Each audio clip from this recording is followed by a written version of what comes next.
Et c'est ça ce que vous allez toujours voir au niveau des familles où les gens se réunissent. Chacun tient à avoir raison. Ou bien ce n'est pas comme ça?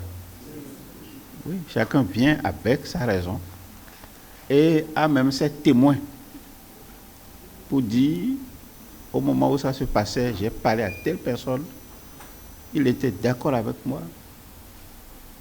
Et puis finalement, on fait des réunions sur des réunions. Il y a parfois de l'apparence. On dit, bon, on va essayer d'aller sur la tombe de nos aïeux, de nos ancêtres. On va essayer de faire comme s'il y a un simulacre d'entente. Mais en réalité, chacun repart comme il est venu. Et les conflits sont perdus.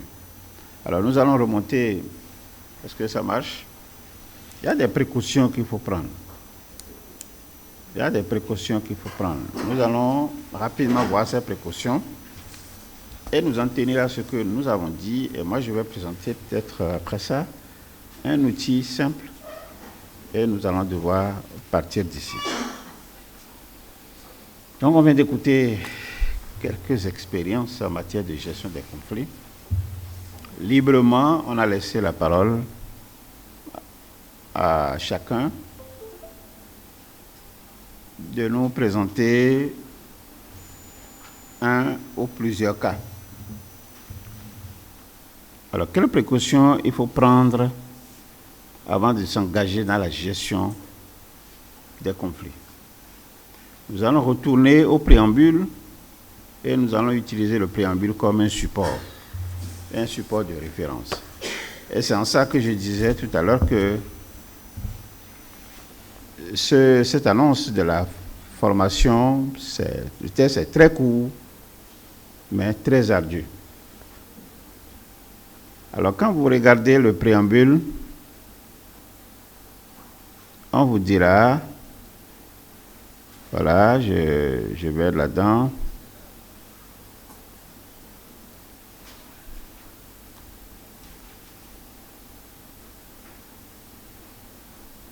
Je vais là-dedans. Malgré le nombre impressionnant d'amis que vous vous entretenez sur les réseaux sociaux, vous constatez avec amertume, j'espère que vous arrivez à suivre, hein, vous constatez avec amertume que vous êtes éloigné de vos propres parents, entretenant autour de vous un vide. Donc quand on est éloigné, c'est sûr que la sœur ou le frère, ou parfois même quand on est contre son père ou contre sa mère, tout ça, ça crée un vide.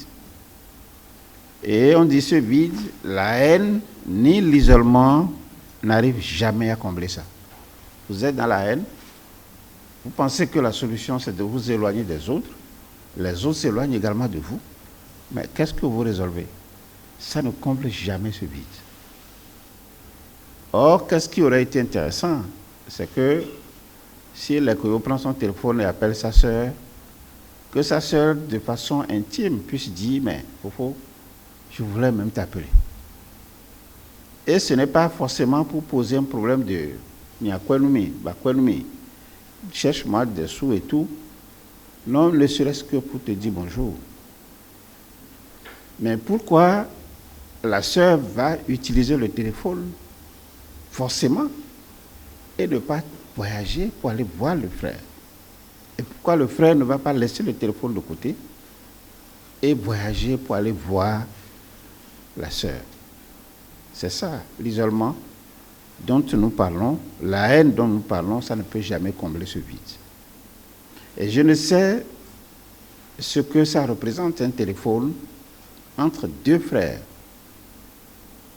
C'est un outil matériel, un objet qui ne peut pas être un juge. Et le téléphone ne peut pas non plus être si utile au point d'assumer les éloignements.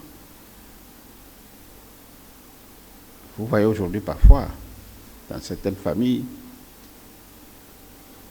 donc il y a peut-être quelqu'un qui a perdu un membre. On se contente de faire ce qu'on appelle les faire-part numériques et on diffuse ça et on suppose que je l'ai informé. Ou bien vous n'avez pas été victime de ça? Oui. Et qu'on sait faire pas de et ma wane à modé. Vous voyez comment il m'en veut. Et on raconte des histoires qui datent de longtemps. Donc ici on dit le vide que nous avons créé. Autour de nous, la haine et l'isolement ne sont pas du tout en mesure de combler ce vide. Et quand on regarde tout ce que nous avons entendu, c'est ce que nous avons dit. Il y a une fuite déguisée à tous les niveaux de la famille, aux motifs divers que personne n'arrive à dissiper. Chacun a une raison quelconque. On dit, bon, le papa, avant de mourir, il a laissé une dame sur une parcelle. On dit, tout le monde est d'accord qu'il faut vendre parce qu'on a besoin de ressources pour réfectionner et tout. Et on dit, pourquoi il faut déloger la dame? On fait des réunions sur réunions. C'est ça la fuite déguisée. Et c'est la fuite déguisée. Et on fait en sorte que quand on finit, on renvoie encore la réunion à une autre date.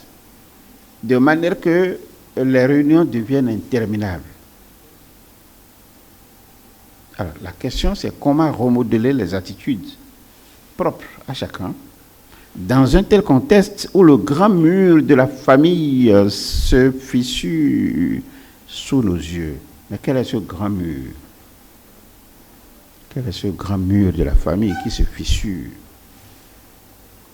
Et qui, ici, en tant que prochain mort, futur mort, mort dans quelques jours, dans quelques années, peut se taper la poitrine pour dire, quand je ne serai plus sur cette terre en tant qu'être vivant, dans l'incarnation, qu'il est certain que la famille qu'il a constituée, que cette famille continuera en fait à maintenir cette unité.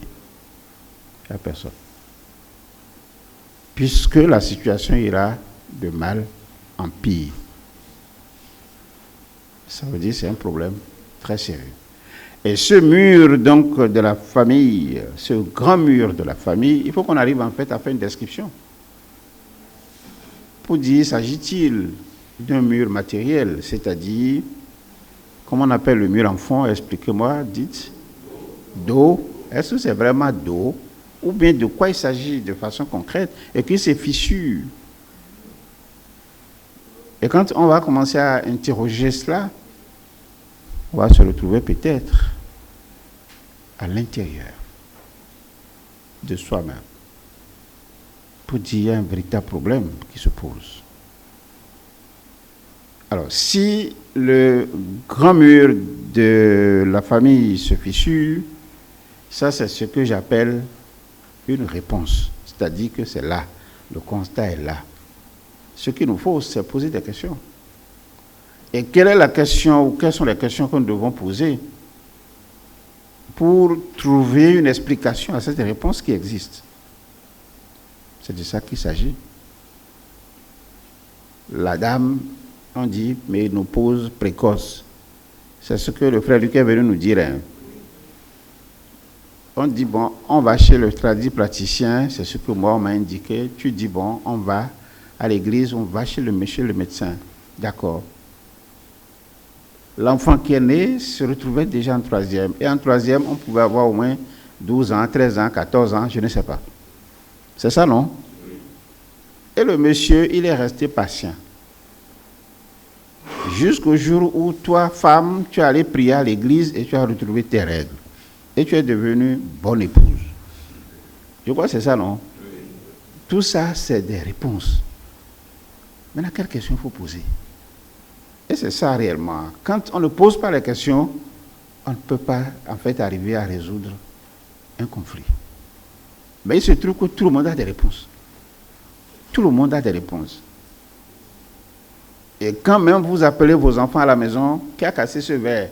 Et puis chacun commence en fait à tourner, à dire, à lancer, et puis c'est pas comme ça se passe.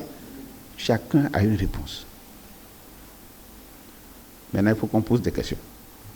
Donc, cette formation fondamentalement, c'est que ça doit nous amener en fait donc à nous poser des questions pour expliquer les réponses qui existent.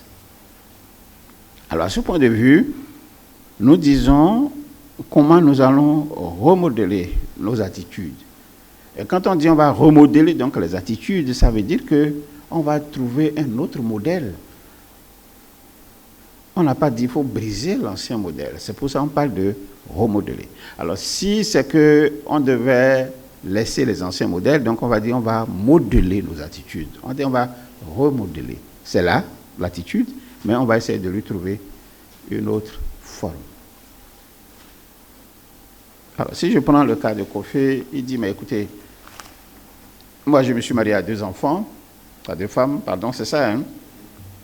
Et que c'est l'une des raisons pour laquelle il est venu dans la formation, et que vraiment il n'arrive pas à s'en sortir. Bon, il croyait quoi? Qu'il allait s'en sortir. Donc la réponse, c'est qu'il va se marier à 2 femmes pour s'en sortir. Maintenant, les questions maintenant, il faut qu'il se pose les questions. Mais il a posé une question qui est juste. Il dit, mon père a 9 femmes et nous étions 36, je crois 36 ou 39, voilà. Il dit que lui ne veut pas faire comme son père. Ça veut dire qu'il n'était pas loin de la tendance. Puisque s'il n'arrive pas à s'en sortir avec 2, il va dire, bon, peut-être 3, ça va marcher, 4, ça va marcher. Et puis, aussi simplement, il peut aller à 9. Il peut aller à 9. C'est 9 ou bien 6? 9 pour 39. Donc ça, c'est les réponses. C'est-à-dire que c'est ça. Maintenant, quelle question il faut poser? Et quelle question, si le papa était vivant, quelle question il faut aller lui poser?